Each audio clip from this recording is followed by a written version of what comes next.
Shalom, salam damai sejahtera Bapak Ibu, Saudara dan Saudariku seiman. Semoga Anda semuanya dalam keadaan yang sehat walafiat, tetap semangat, tetap tersenyum, tetap berpengharapan pada Tuhan kita Yesus Kristus. Anda semuanya selalu dalam lindungan kasih Tuhan. Buat saudara dan saudariku yang sakit, terkhususnya yang sedang terpapar virus corona, dalam nama Tuhan Yesus, Anda sembuh. Senang berjumpa kembali dengan Anda dalam permenungan harian Sabda Tuhan, Embun Sabda, Kamis 24 Juni 2021, di Hari Raya Kelahiran Santo Yohanes Pembaptis.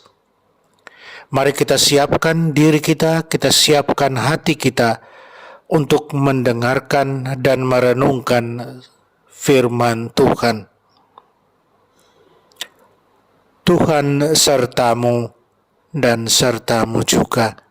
Inilah Injil Yesus Kristus karangan Santo Lukas. Dimuliakanlah Tuhan. Pada waktu itu genaplah bulannya bagi Elisabet untuk bersalin, dan ia pun melahirkan seorang anak laki-laki. Ketika para tetangga serta sanak saudaranya mendengar bahwa Tuhan telah menunjukkan rahmat-Nya yang begitu besar kepada Elisabet, bersukacitalah mereka bersama-sama dengan dia. Maka datanglah mereka pada hari yang ke-8 untuk menyunatkan anak itu, dan mereka hendak menamai dia Zakaria menurut nama bapanya. Tetapi Elisabet ibunya berkata, "Jangan, ia harus dinamai Yohanes." Kata mereka kepadanya, "Tidak ada di antara sanak saudaramu yang bernama demikian." Lalu mereka memberi isyarat kepada Zakaria untuk bertanya nama apa yang hendak ia berikan kepada anaknya itu. Zakaria meminta batu tulis, lalu menuliskan kata-kata ini, "Namanya adalah Yohanes." Dan mereka pun heran semuanya. Seketika itu juga terbukalah mulut Zakaria dan terlepaslah lidahnya, lalu ia berkata-kata dan memuji Allah. Maka ketakutanlah semua orang yang tinggal di sekitarnya, dan segala peristiwa itu menjadi buah tutur di seluruh pegunungan Yudea. Semua yang mendengarnya merenungkannya dan berkata, "Menjadi apakah anak ini nanti? Sebab tangan Tuhan menyertai dia." Anak itu bertambah besar dan makin kuat rohnya. Ia kemudian tinggal di padang gurun sampai tiba harinya ia harus menampakkan diri kepada Israel. Demikianlah Injil Tuhan. Terpujilah Kristus. Saudara dan saudariku seiman, di hari raya kelahiran Santo Yohanes Pembaptis, saya ajak Anda merenungkan tangan Tuhan menyertai dia. Hari ini kutipan Injil dibuka dengan menceritakan kelahiran Yohanes Pembaptis. Di akhir-akhir Injil dikatakan tangan Tuhan menyertai dia. Ya, tangan Tuhan menyertai dia. Bagaimana hal itu kita ketahui?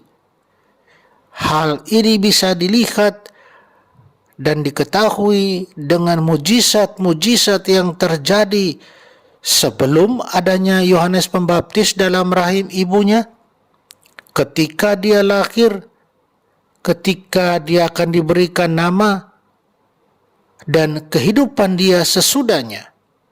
Dan mengapa dialah yang dipilih Tuhan untuk membaptisnya, membaptis Tuhan.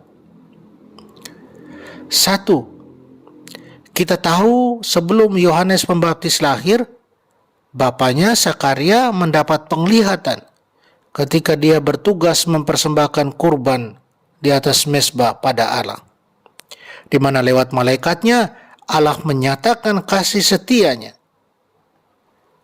dengan janji bahwa Elisabet akan mengandung, mereka akan mempunyai anak. Sakaria yang karena tidak percaya dan masih dalam keraguan, dia akhirnya menjadi bisu. Elisabet mengandung.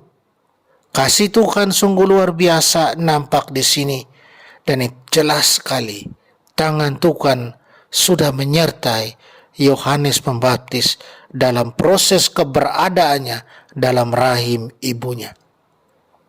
Yang kedua, ketika dia lahir, ketika dia disunat dan dia akan diberi nama, Elisabet keluar dari tradisi dengan mau menamakan dia Yohanes, sesuai dengan apa yang dikatakan malaikat.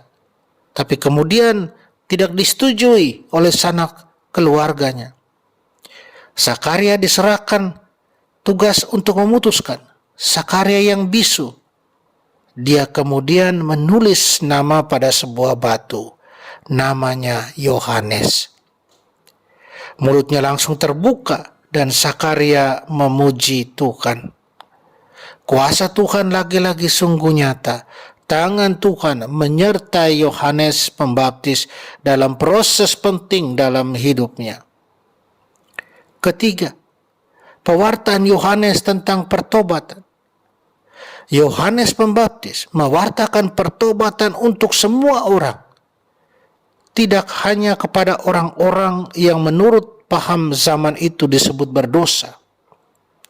Bahkan dia dengan keras menegur orang-orang yang menganggap diri kudus dan suci pada zaman itu.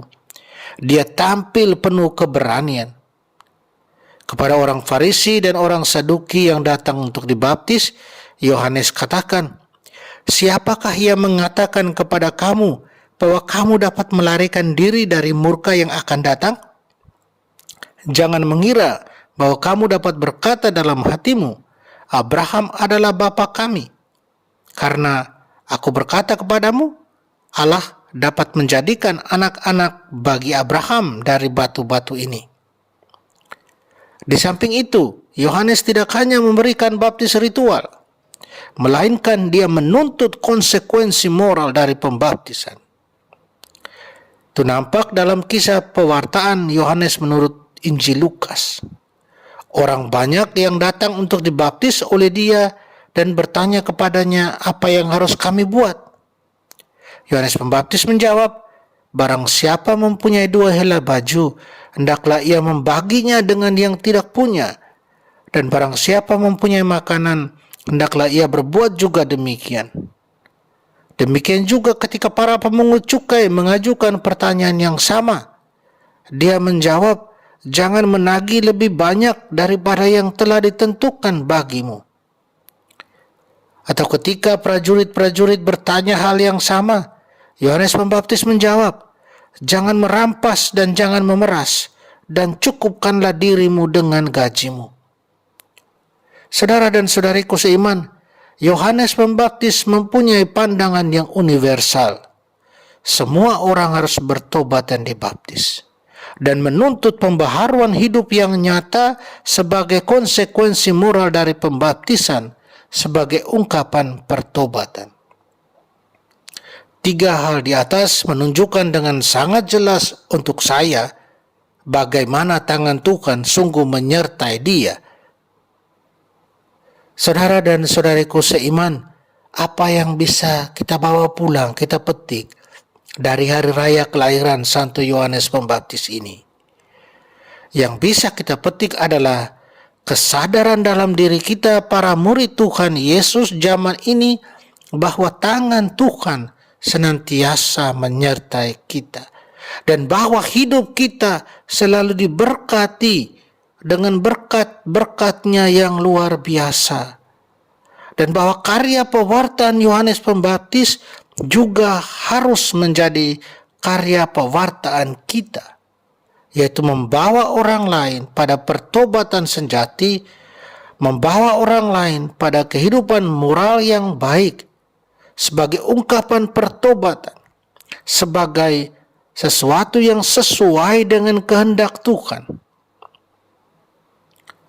kehendak Tuhan yang selalu baik adanya. Dan untuk itu, untuk membawa orang ke situ, kehidupan moral kita harus menjadi baik terlebih dahulu. Kita menjadi contoh teladan dalam hidup iman. Dan dengan itu kita sungguh menampakkan bahwa ya benar, tangan Tuhan beserta kita. Senantiasa ada sepanjang hidup kita. Saudara dan saudariku, mari kita berjuang terus, berjuang untuk setia dan berkomitmen dalam mewartakan pertobatan sejati, agar semua orang boleh datang pada Tuhan dengan hati suci dan bersih, sungguh hidup sebagai anak-anak Allah yang Maha Tinggi. Amin. Mari kita mohon kekuatan dari Tuhan, kita berdoa. Ya Allah, Engkau mengenal kami sedalam-dalamnya. Engkau telah membentuk dan memanggil kami sejak sebelum kami lahir. Semoga kami mengabdi kepadamu dengan rendah hati, serta mempersiapkan jalan untuk kedatangan Putra-Mu Yesus Kristus. Sebab Dialah Tuhan pengantara kami yang bersama dengan Dikau dalam persatuan Roh Kudus, hidup dan berkuasa Allah sepanjang segala masa. Amin. Mari kita mohon berkat Tuhan, Tuhan sertamu dan sertamu juga. Kita sekalian, semua orang yang kita sayangi dan kasih, segala usaha dan kerja kita dilindungi, dibimbing dan diberkati Allah yang Maha Kuasa, Bapa dan Putra dan Roh Kudus. Amin.